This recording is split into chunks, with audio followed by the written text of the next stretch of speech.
আচ্ছা ভাইয়া, কাকে বিয়ে করা উচিত? আমি যাকে ভালোবাসি তাকে, নাকি যে আমাকে ভালোবাসে তাকে বিয়ে করা উচিত? চমৎকার প্রশ্ন। শোনো, সংসার শুরু হয় একটা অঙ্ক দিয়ে, বাসা ভাড়া, বাজার করা, দায়িত্ব নেওয়া, এগুলো দিয়ে। তুমি ভালোবাসো, তোমাকে ভালোবাসে, এইটার চেয়ে বড় ফ্যাক্ট হচ্ছে তোমার দায়িত্বটা একটা মানুষ কতটা নিতে পারছে। একজন মানুষ তার বাবার বাড়ি তোমার বাবার বাড়িকে কতটা এক করে দেখতে পারছে।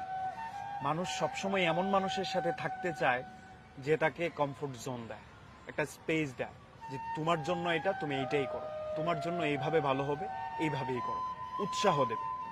এমন মানুষ না পেলে তুমি যদি তাকে ভালোবাসো বা সে তোমাকে ভালোবাসে, এটা দিয়ে খুব একটা উপকার হবে না তোমার সংসার জীবনে। সংসার জীবনে তোমার স্যাক্রিফাইস, তার স্যাক্রিফাইস, তোমার এক করে দেখা, তার দায়িত্ববোধ, এগুলো সবচেয়ে বেশি কাজে আসবে। এখন তুমি ডিসাইড করে নাও কে তোমাকে ওইভাবে রাখতে পারবে।